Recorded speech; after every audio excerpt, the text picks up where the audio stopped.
Good morning, everybody. So we are about a week into our lockdown now. So I'm sure everybody out there is feeling all the emotions, stress, frustration, upset, anxiety as to what's going to happen. So I am urging you all to spend this time when you can't work in your business to focus on working on it. There's still a number of things that you can be doing in this downtime, and whilst it feels very sort of stressful now, it's important to focus your energy as best you can on doing something positive with this time.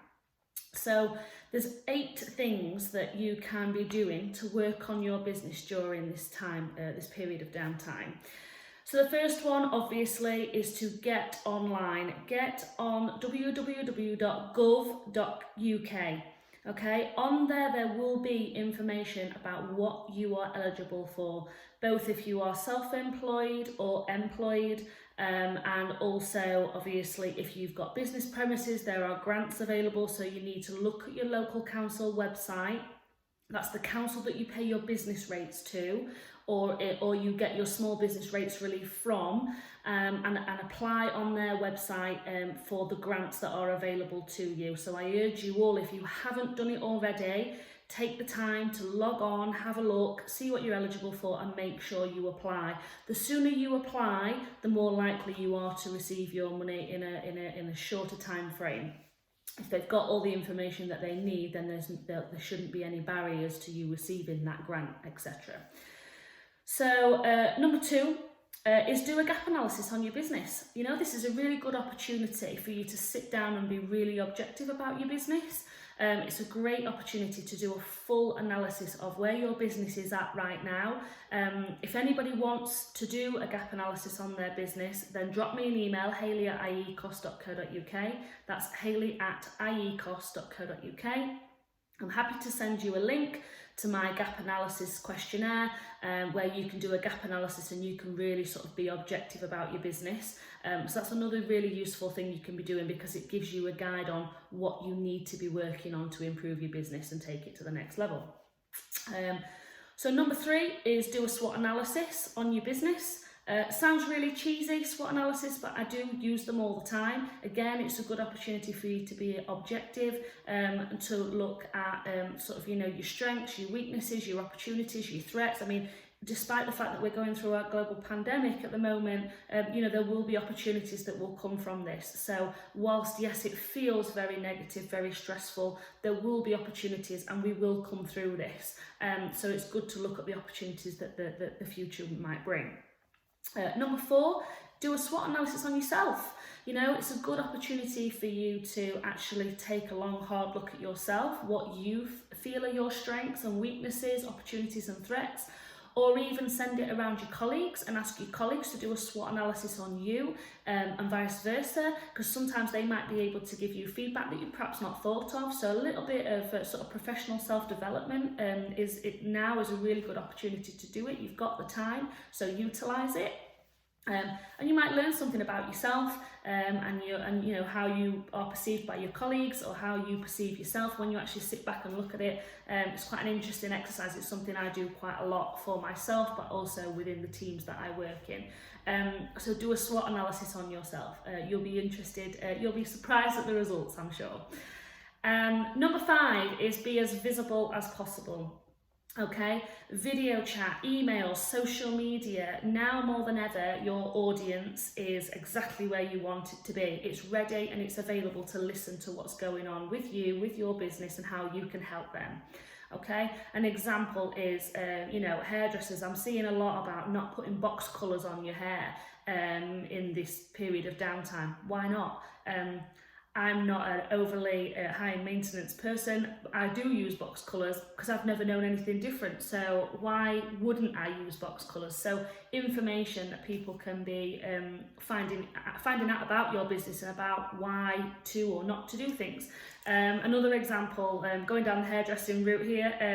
One of my clients is a hairdresser. I've been talking to her recently, so that's why it's fresh in my mind.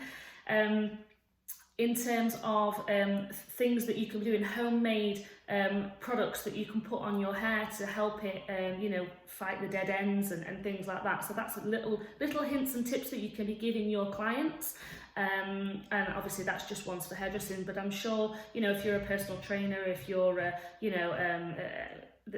recruitment consultant, there are hundreds and hundreds of little hints and tips you can be giving out to your clients and to people who aren't even your clients yet, that they can learn from and that they can take something from and actually implement it into their business or into their day-to-day life, depending on what your business offers.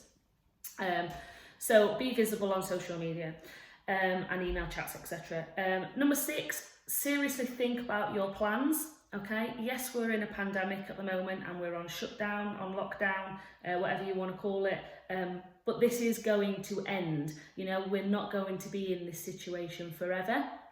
So it's important to set goals. It gives you something to focus on whilst we're during this time, but it also gives you, sort of time to consider what all your options are and how you want to take your business forward. And now is the time to do it, because you have the time available to actually sit back and think, what do I want? You know, I've heard a number of people have completely changed the way in which they work in their business because they're now working from home. Perhaps you've enjoyed part of working from home. You might have even found that you've been more productive. So that's something that you can put into your plans going forward, is that actually, you know, you are going to commit to working from home 1 to 2 days a week or something like that. So look at the plans that you can put in place and think about, where do I want to be 12 months from now, and what do I need to do to get there, and is there something that I can learn from this experience that will help me get to where I want to be in 12 months time. So number 7, look at outsourcing. Okay, now that might sound nuts at the moment. I know a lot of people out there are concerned about cash flow, etc. But I guarantee you there are people out there that have had a list of things to do for a number of months. Now they've got the time to do it, they still won't do it. Okay, there will be things on that list that you haven't done 2 or 3 months from now, despite the fact that you've had the time to do it. Nothing wrong with that. There's absolutely nothing wrong with that. But it means that it's not something you enjoy and it's not something that you want to be doing. Okay, so if there are things on your list that have been there for months and then you get to the end of this period of lockdown and they are still on your list, you are never going to do them. So find somebody that you can outsource them to. Maybe not now, but at least if you reach out to those businesses that you can outsource those jobs to, they know that you're interested, you can collect information, you can collect figures. So when you are in a position to outsource those tasks, you've got all the information you need ready, because I guarantee you there will be people out there that will still have a list of things to do once this lockdown period comes to an end. And number 8, enjoy it as much as you can. And that sounds wrong in terms of where we are right now in the world, but you know, I urge you to try and enjoy this time as much as you can. Okay, it's an opportunity for you to spend some quality time with your nearest and dearest. I appreciate it's stressful trying to work from home, looking after the kids, doing home learning if you're doing home learning, but try and enjoy this time, because when else do you get to have this quality time? And very soon, hopefully we will be back to our day-to-day madness of life, and we will talk about this in years to come. So, you know, make sure that it's a positive memory. Whilst it's very stressful and you might be feeling anxious and you might, you know, be really frustrated, etc. There's a whole wave of emotions that you'll be going through right now, or have been through, or you might be coming to the latter end of that. But try and make this as positive an experience as you possibly can. I appreciate it's difficult, but just try to enjoy it. So if anybody out there is struggling, I'm available to do video chats, one-to-ones through Google Hangouts or Zoom. So if anybody out there is struggling, even if you just want a one-to-one or a chat or a bit of advice, or just to have a rant about how you're feeling, that's absolutely fine. I'm here, I'm available to listen to you, help you, guide you, support you through this process. So I am here. So drop me an email, hayley@iecos.co.uk if you want to do a business gap analysis, or if you're wanting a one-to-one chat. So take care, guys, stay safe, stay at home, and I'll speak to you all very soon. Thank you.